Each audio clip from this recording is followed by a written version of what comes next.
Hello there my fellow Holotable heroes and welcome to another free Grand Arena video. Now I don't know about you, but Rey Ben Ezra, it's still a problem, isn't it? Even with so many people now unlocking Galactic Legend Ahsoka Tana, seems like majority of them, hey, including myself, I'm guilty of that as well, still put Ezra down with Rey and Ben and then do something else. Either put Ahsoka without, you know, Ben on defense, without Ezra on defense, which I guess then Bo-Katan can counter it, but you know, it's not max banners at least. Or you could maybe even keep Ahsoka for offense. Mine for the, I just unlocked her, so she was at gear 12, so I just put her on defense. So yeah, I think was it previous season we had the Star Killer Crown that kind of, you know, made it relatively easy to counter these guys, but now we still have a few things, I guess, to work out what to do. But I've seen people even still using Malika Starkiller, but you know, looking at the data, not the most reliable. It's kind of okay, I guess, depend on maybe data crons, your as well relic levels and things like that. But so this is from the first round when I'm like, let's try Leia, because in 5v5 this works well, obviously, because we also have Jean and Radis, and we have the whole Jean Radis cheese, right? I'm like, okay, let's try in 3v3. The worst case scenario, we just take down Ezra, right? We're gonna one-shot him with Drogon, as we normally do, and hopefully that should be fine. Bit of RNG in here in the beginning, do you stun Ben or not? And I did so much damage there that Rey already got a whirlwind out. Now they get a couple of turns in there. I'm like, well, let's try to get him down again, I guess. There we go, at least he's down. Let's go ahead, knock out Ezra, and Rey had another whirlwind. So maybe a misplayed there. I shouldn't have gone after Ben again, but then I don't know, it's a tough one here. It's a lot of RNG involved here. It just seems like doing too much damage is not the ideal, because then Rey just keeps whirlwinding. I'm like, okay, let's keep going, see if these two can pull it off. At least Ezra is down, so hopefully we should be fine. Okay, it's okay. We can bring him back though, right? We can't bring Drogon back. We just have to get to the ultimate and hopefully defeat somebody with ultimate, and we should be good. Bring him back. More logs coming our way. Okay. Yeah, I'll just have to keep, I guess, hitting Ben down. Rey's healing up. But here comes the ultimate. Perfect. Ben is up. Ultimate finished him.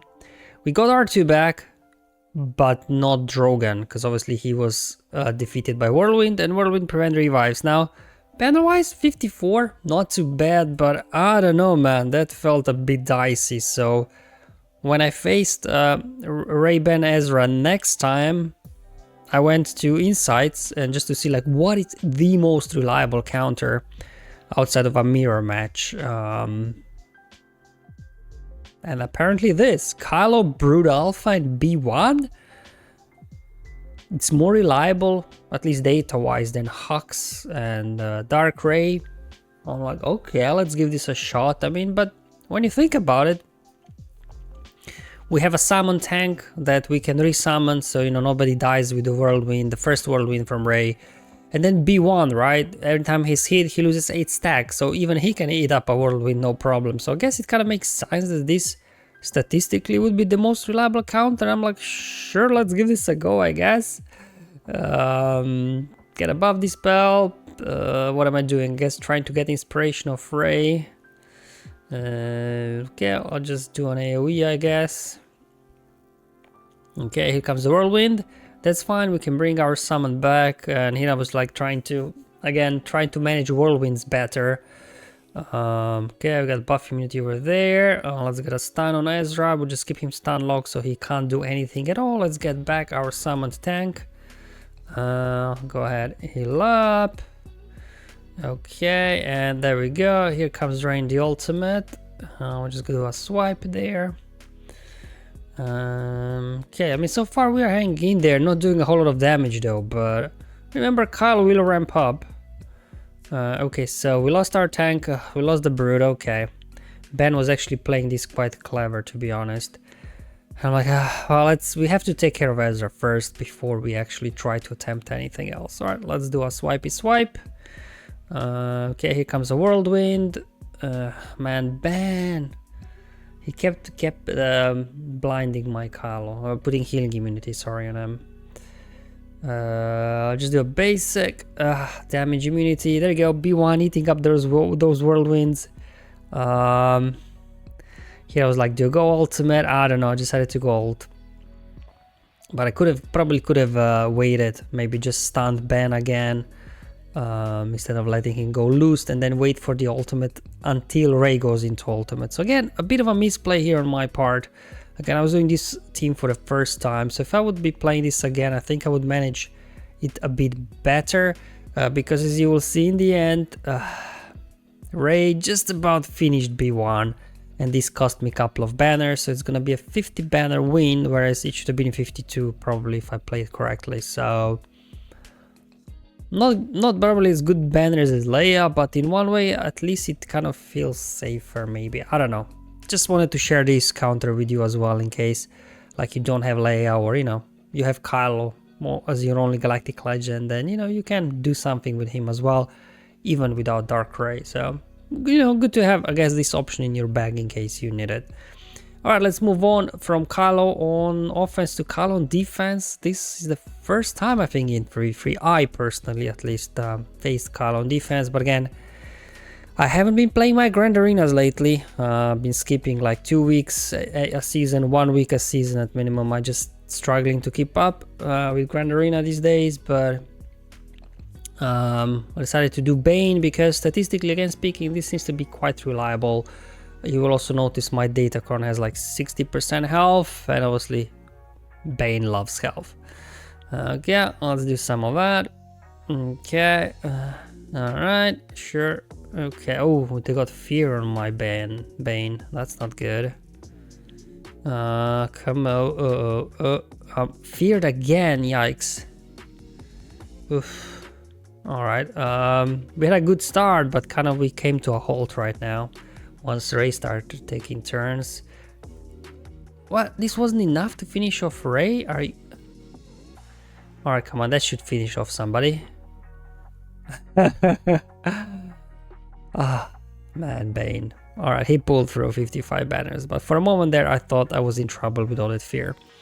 And then because you've seen Leia, a bit of a... can't say struggle versus Rey, but can be a bit tricky.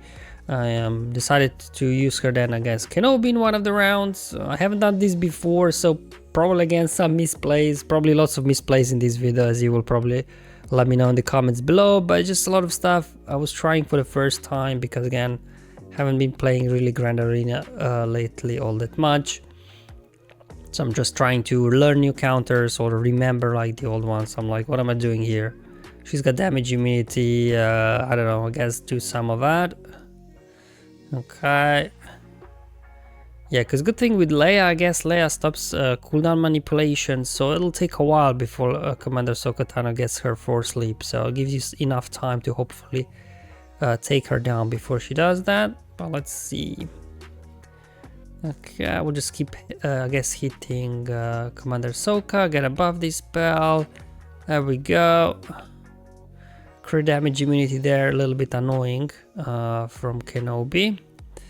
General Kenobi, I have to be more specific, right? We got 2 Kenobis in this one.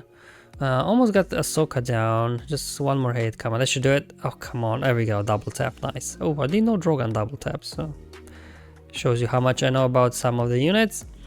Okay, let's go ahead and we should be good here. Got a high ground, these counterattacks, hopefully not gonna snipe any of my banners. Yeah, and healing immunity, yeah. How many banners? 56? Okay, alright, I'll take it, that's fine. Alright, so Leia worked pretty well. And then one of the rounds, opponent did not do Rey Ahsoka split with Ezra with Rey, but decided to do it with Ahsoka. And Kylo Hux Rey works really well versus this lineup. Hence why I really still think that Ezra should be with Rey on defense. That's just my personal opinion. You will see the difference. Like Kylo versus Rey with Ezra is probably at best like 52 banner win. If you don't include Ezra, just probably Malicos, like Seer Malicos 56, 57 banner win.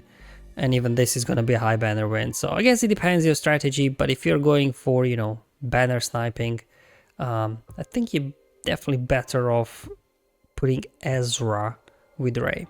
They're still a problem, as you've seen from my first two battles. Whereas this is a pretty straightforward affair. You stun both of the sides, keep them stun locked, finish them off, and then you just have to dance with Ahsoka with her counter attacks. It takes a while, right, because her animations and everything, but eventually we get through her. At least it gives you some time, I guess, to recover some banners and things like that. But anyway, poof, down she goes, so no issues whatsoever, 56 banners right there with Kylo. And then I've done Jedi Master Kenobi before versus Amidala. I think I've used Mace before, right, because he can dispel stealth. But looking at the data, this had like on average better banner wins. Like let's give it a go, but maybe it makes sense, right? Because Kellenbach is spreading 4 sides, so maybe it allows you to dodge some hits and things like that. So let's see how it'll go. Reset the cooldowns on Ahsoka, and then obviously we'll wait for the ult. Go into ult, and hopefully we can insta kill somebody. Okay, there we go. Okay, there we go. All those dodges, nice. Okay, they're going after Kenobi, that's okay. There we go, more dodging there. I don't know, do we go for the mass assist here maybe? For the basic, let's go with basic, maybe spread some foresight. I'm not gonna use Force Sleep on Handmaiden. No, I will not, let's go ahead. Hit the ult. And Amidala increases my cooldowns, yikes, alright. So if I were, I guess, to play this again, I would ult after Amidala increased cooldowns, because now by the time we get Ahsoka another turn, the high ground will expire on Kenobi and we won't be able to ignore taunts anymore. So bit of a misplay on my part. Again, you know, it's been a while since I've done this, so I'm like, like, are you kidding me? All right, let's try this again. At least we got what's his name, Padawan Obi-Wan out, right? So we don't have to worry about his damage. So now we can just wait until we build up and get to the full 5-turn high ground ultimate, which should give us enough time to finally target somebody. But there we go, we got him out of stealth. Finally, let's go ahead. Come on, Ahsoka, let's get this done. There we go, almost there, and cooldown increase again. I was like, are you kidding me? I'm bad timing, bad timing. We'll get there though, next turn. Oh, she was stunned, now she skipped a turn. Oh, come on. Get her down, get her down. Let's go ahead, reset cooldowns just in case. And there we go, finally got her down. And you know, but this Master Qui-Gon, like, he's tough one to take down without having Ahsoka in there. Padawan Ahsoka, that is, snips the dispels buffs on her basic. So the strategy I take here was just kind of keep holding off the Force Sleep until, you know, 30 seconds on the clock. Because whenever we attack out of turn and we have Shin, we are ramping up the damage on Force Sleep. So that was the idea. Stack up enough damage and just one-shot him out for a nice full 57 banner win. And to finish off a ship battle, now I've done already a detailed guide with Endurance versus Houndstooth and Executor, punishing one Razor Crest starting. However, I used Rex, and then somebody asked, hey, have you tried Ywing? Because I know some people are saying with Rex didn't quite work there for them because of the target priority was different. So I'm like, okay, let's try the Ywing strategy as well. And obviously I was doing this for the first time, so possibly some misplays on my end. But yeah, it worked pretty well in the end. Spoiler alert, I guess. Anyway, they go, looks like they, like I did this, I think 2 times this season, and they every time go after 5. So I guess with this lineup, the priority goes over to 5s. Now 5 is quite durable. So for the most part, he can hang around, which is a good thing if you're trying to maintain banners, I guess, but a bad thing because then they get to the ultimate if, you know, they don't defeat whoever's got breach on them. So it's a kind of a, you know, I guess double-edged sword, this one. By the way, we started off there with an AoE from Marauder, as you've seen, to gain buffs. First reinforcement, you can bring, that couple of ways to play this. You could bring in Plow for the clans, but I thought maybe bring in here Anakin to get that buff immunity locked in. Although that buff immunity, remember, can be resisted, so that could be annoying. Then we're gonna heal up 5s, again trying to maintain banners here, because most of my rounds here I had like efficiency opponents, and they were, you know, I had to try to squeeze out every banner trying to get a win. Okay, they got their contract already sorted out, and here again could bring in Ahsoka, finish off somebody. Maybe that wouldn't be a bad play, but decided here to try to maintain banners, bring in Plow, get a heal, get turn meter boost, and let Marauder finish off there. Big hit, dodge. Alright, fine, we'll just keep going. Okay, so this Xanadu Blood lost the retribution now, so we can start going after him. We lost 5s, but again, that's a good thing, right? Because then Anakin gets a bonus turn. Or bonus turn meter, that is. I'm like, you know what, let's not fool around. I was debating to do the attack on Punishing One or Xanadu Blood. I'm like, just get Xanadu out, and let's get a taunt now over on Ywing. So far, I mean, we are now hanging in there though. But Punishing One is still alive, which obviously is not the ideal in case he puts Death Mark on somebody.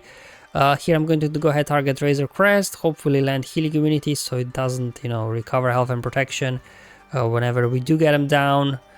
There we go, finally Punishing One, down for the count. Let's go ahead, tap Razor Crest while he has healing immunity, so he doesn't heal up when his Savior mechanic triggers. There we go, let's get more Valor in the field, and they were able to fire the Death Star, but at this point, this battle is over, especially Marauder, right? He just goes crazy whenever you use Capital Ship, healing up Ahsoka, and then assisting on itself whenever you use a special ability. 67 banner win. I mean, that's probably what you expect for the most part. Probably in an ideal world, maybe you could have kept either Plow or 5s alive, but slightly different strategy. Like in my guide, start off with Rex, and first reinforcement was then Ebon Hawk, obviously just to prevent target locks, so the enemy can't get their contract fast. But you know, sometimes Xanadu Blood coming out as the first reinforcement can change things, so just I guess another option for you to try out. Alright guys, thank you for watching. Hopefully this video was useful and helpful, just showing you, you know, some of the counters I tried out, and still proving the point that Rey Ben Ezra is still a pain to deal with.